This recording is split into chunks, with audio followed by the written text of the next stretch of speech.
Not again. Aisha Buhari discloses the truth behind Buhari's death, revealed what truly happened.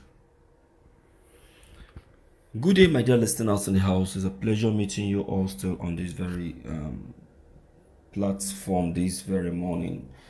Yes, it's October 6th.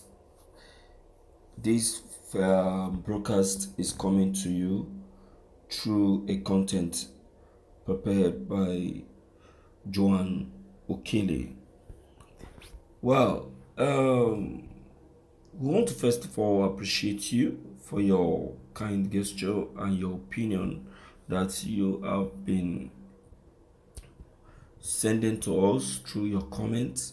We want to appreciate your mails and your ideas. In fact, they have been going a long way in helping us to get facts, more facts. Looking at what has just been revealed by this content creator, as per what Aisha Buhari said about Buhari's experience and how he almost lost his life, still remain a shocker.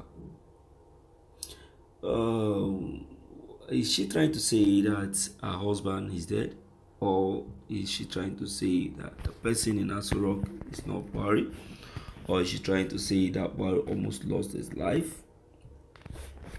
That is one thing that we really need to hear.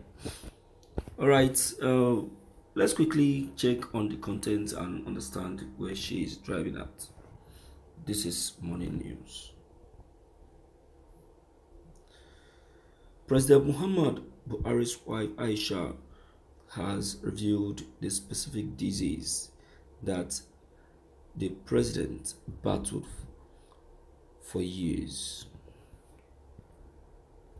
Aisha Buhari said that Buhari had PTSD for many years as a result of his role in the civil war in Nigeria, his removal as the military's head of state, and his subsequent 40-month captivity without being charged with any crimes. Speaking during a fundraiser for the Armed Forces Post-Traumatic Stress Disorder Center (AFPTSDC), organized by the Mrs. Lucky Irabo-led Defense and Police Officers' Wife Association, she revealed this DEPOWA.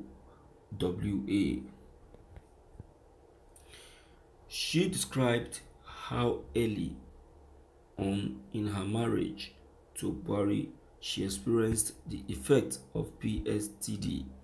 According to Aisha Buhari, it is a reality that troops and military families have to deal with, despite its detrimental effect.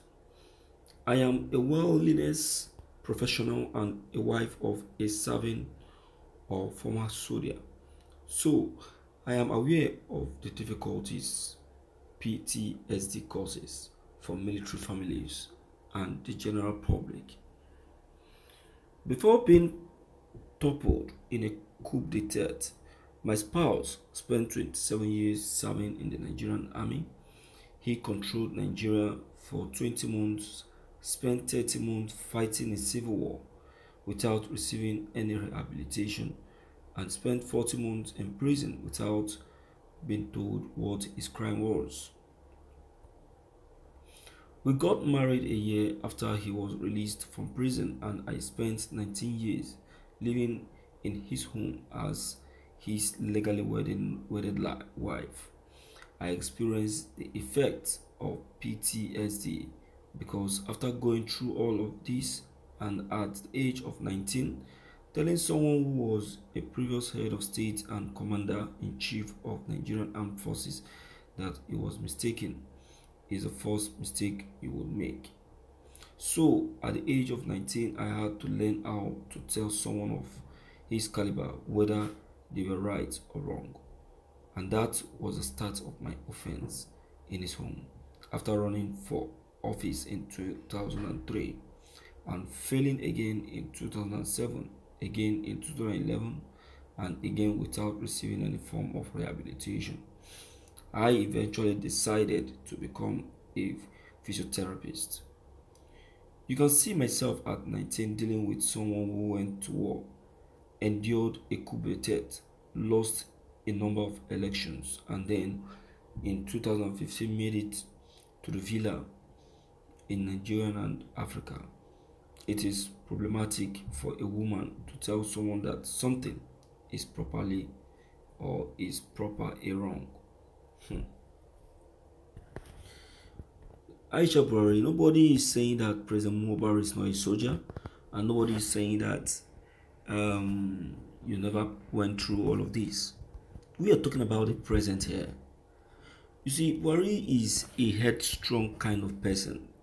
Even if he went through all of this, he shouldn't have allowed what he experienced during the war to affect his leadership. What has what he experienced during the war got to do with his present leadership? And if you are to debate on this, have you forgotten all that Buhari did when he was the head of state of Nigeria at first? Have you forgotten how he came into power? Have you forgotten all that he did to the innocent civilians because he was a military leader? Come on, let us tell ourselves the truth here. You are only speaking your own side. You're only speaking your own side. What about the other people's own side? What about the truth that is behind Buhari's real picture, real person when he was a military head of state? So there is no need covering up. There is no need doing that. So, my dear listeners, with what Aisha Buhari have just said, I have begun to suspect foul play. This shows that Aisha Buhari is not ready to reveal the truth. I, at first thought that Aisha Buhari was ready to tell us truly who the husband is, as per his real identity. My dear listeners, I think we don't need to put this into consideration anymore, because I can see a cover-up coming up. All right, we've had her. Okay, let's hear you, my dear listeners, on this, to know what your thoughts and what you take on what Aisha Buhari have just revealed to us. Don't forget to leave your comments below the comment section. Click on the subscription buttons as well as the bell buttons to get updated each time we upload any new videos. Thank you.